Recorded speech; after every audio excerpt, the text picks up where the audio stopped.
D triple S B की website update हुई है और वर्ष 2026 की एक और नई वैकेंसी आउट हुई है जिसमें कि टीचिंग और नॉन टीचिंग के अलग अलग विभागों में 1979 पद हैं। इन सभी पदों पर कौन आवेदन कर सकता है, eligibility, syllabus, exam pattern, reservation policy, आयु सीमा, इस तरह के जितने भी आप लोगों के मन में प्रश्न उठते हैं सभी प्रश्नों का समाधान इस एक वीडियो में करने के लिए उपस्थित हुआ हूं मैं डॉक्टर अवधेश विद्यालंकार आप लोगों का हार्दिक स्वागत एवं अभिनंदन करता हूं विद्यावारिधि में।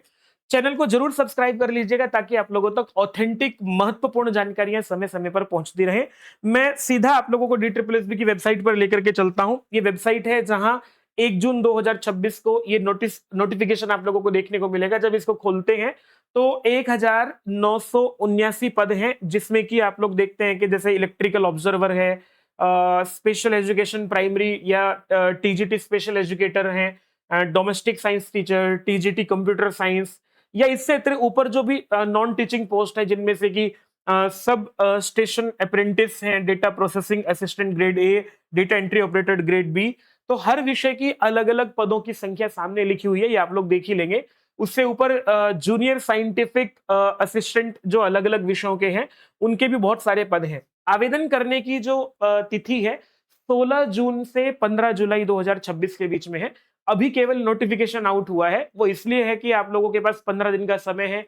इसको ठीक से पढ़ लीजिए, अपने डॉक्यूमेंट्स तैयार कर लीजिएगा ताकि जब 16 जून से 15 जुलाई के बीच में आप आवेदन करें तो आपको कोई परेशानी ना हो।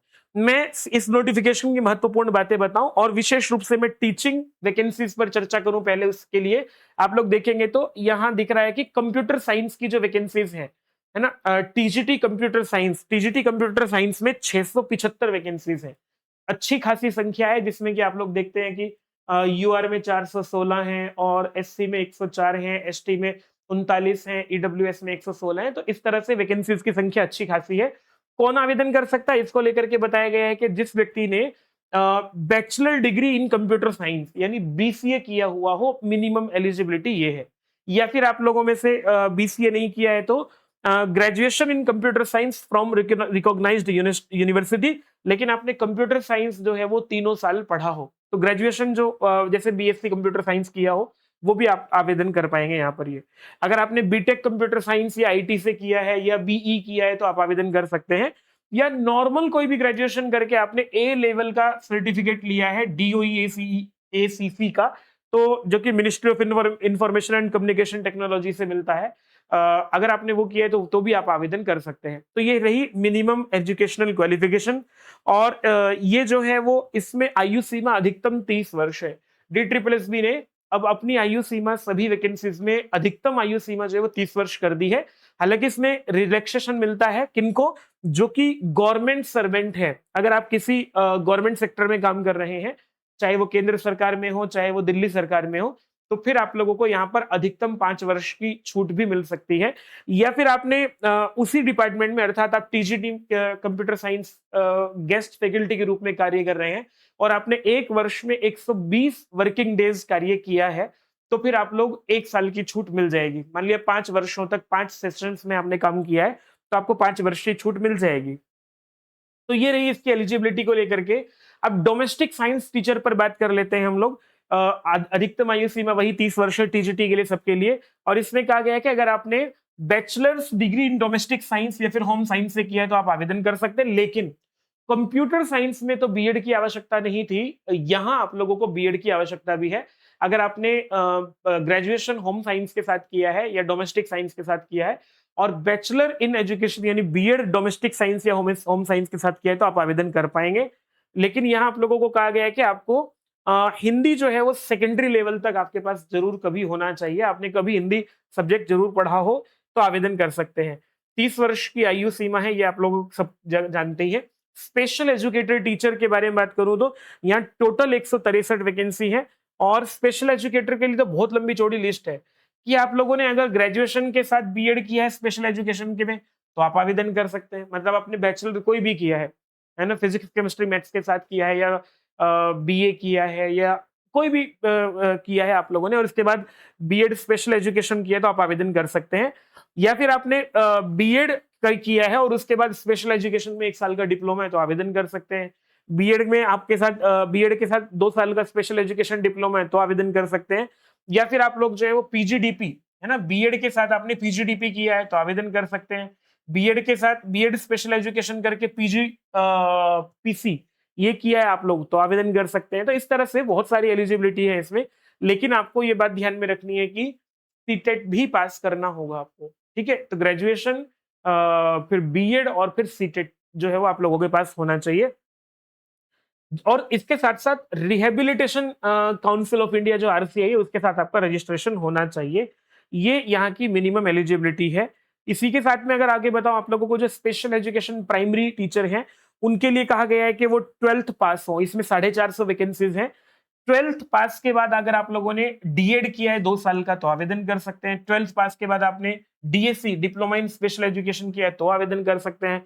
Diploma in community based rehabilitation है ना, डीसीआरबी डीसीबीआर, अगर आपने 6 मंथ का सर्टिफिकेट 6 मंथ सर्टिफिकेट आपने लिया है तो आवेदन कर सकते हैं। और post graduate diploma in community based rehabilitation है ना, पीजीडी सीआरबी, ये किया है तो आप लोग जो है 6 मंथ का सर्टिफिकेट किया है तो आवेदन कर सकते हैं। तो इस तरह से आप लोग आवेदन करने की एलिजिबिलिटी अलग अलग है। तो ये बहुत सारी एलिजिबिलिटीज हैं इस तरह की, देखेंगे तो समझ में भी आ जाएगा। सीटेट है, सीटेट जरूरी है आप लोगों को, और आरसीआई में रजिस्ट्रेशन आप लोगों का जरूर होना चाहिए। ठीक, इन्होंने कहा कि वही 30 वर्ष की आयु यहाँ पर भी है। बाकी छूट मिलेगी आप लोगों को, ये जनरल कैटेगरी के विद्यार्थियों के लिए है, पर जो रिजर्व कैटेगरी के कैंडिडेट्स हैं उनको छूट मिलेगी किस आधार पर, मैं उस पर आगे चर्चा करूंगा अभी आप लोगों के साथ। तो ये टीचिंग वैकेंसीज को लेकर के है, नॉन टीचिंग पर अलग से चर्चा कर लेंगे। फिलहाल आप लोग देखेंगे तो भारत का नागरिक कोई भी आवेदन कर सकता है। एक बहुत बड़ा प्रश्न रहता है, मैं बिहार से हूं, मैं बंगाल से हूं, मैं उड़ीसा से हूं, मैं यहाँ से हूं, मैं वहां से हूं। भारत के किसी भी राज्य से तो आप लोग आवेदन कर सकते हैं, ये वाली बात ध्यान रखने की है। और ऑनलाइन आवेदन करना है, ऑनलाइन एग्जाम होगा, एग्जाम दिल्ली में होगा, ये भी बात ध्यान में रखिएगा। तो इसकी कुछ महत्वपूर्ण बातें यही है। 100 रुपए मात्र आप लोगों को आवेदन फीस रखी गई है। और इसमें अगर एग्जामिनेशन के बारे में बात करूं मैं, तो एग्जामिनेशन जो टीचिंग पोस्ट को लेकर के है ना, एग्जामिनेशन स्कीम ये है कि आपका सेक्शन ए और सेक्शन बी, 2 सेक्शन जो है वो 200 प्रश्न के होते हैं। सेक्शन ए में 100 प्रश्न है, जो कि 5 अलग अलग general awareness, general intelligence and reasoning है, अर्थमेटिकल एंड न्यूमेरिकल एबिलिटी है, हिंदी है, इंग्लिश है। इन 5 अलग अलग सेक्शंस में बटा होता है। हर एक सेक्शन से 20 प्रश्न आते हैं। नेगेटिव मार्किंग होती ही है 1/4। और सेक्शन बी में भी आपके सब्जेक्ट से 100 प्रश्न आते हैं। मतलब अगर आप कंप्यूटर साइंस में आवेदन कर रहे हैं, या फिर आप आवेदन कर रहे हैं कि स्पेशल एजुकेटर के रूप में, तो आपके अपने सब्जेक्ट के 100 प्रश्न रहते हैं। तो 200 प्रश्न कुल मिलाकर के होंगे। लेकिन इनमें ये भी बात ध्यान में रखने की है कि सेक्शन बी में ही जो है वो मिनिमम क्वालिफाइंग मार्क्स होंगे।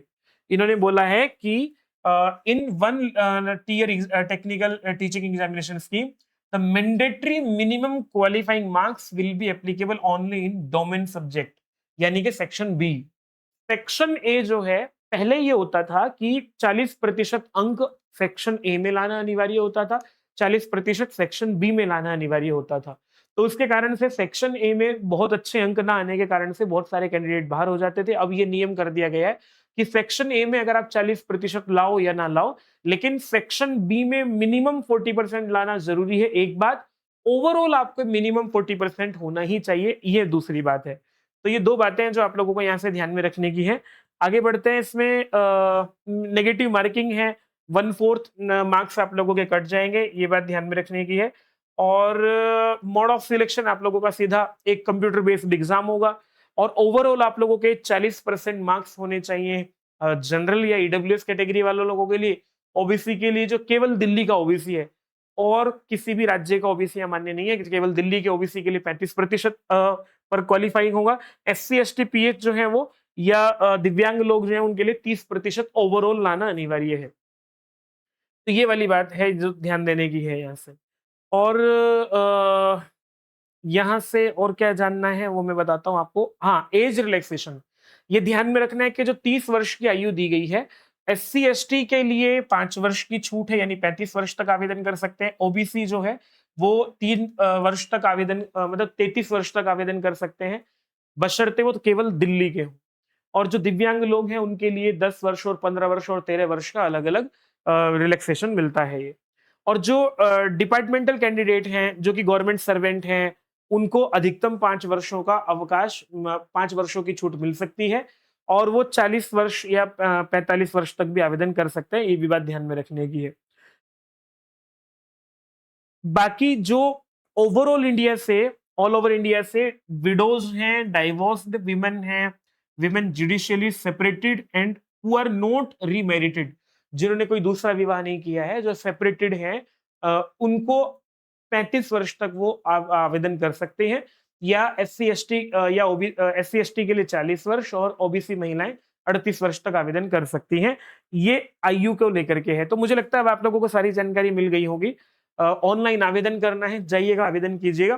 फिर भी आप लोगों के मन में कोई प्रश्न उठता है तो वीडियो पर कमेंट कीजिएगा, हम उसके लिए अलग से वीडियो लाने का प्रयास करेंगे। नमस्ते। चैनल को सब्सक्राइब जरूर कीजिएगा, वीडियो को साझा कीजिएगा और विद्या वारिधि के साथ ऐसे ही बने रहिएगा। नमस्ते।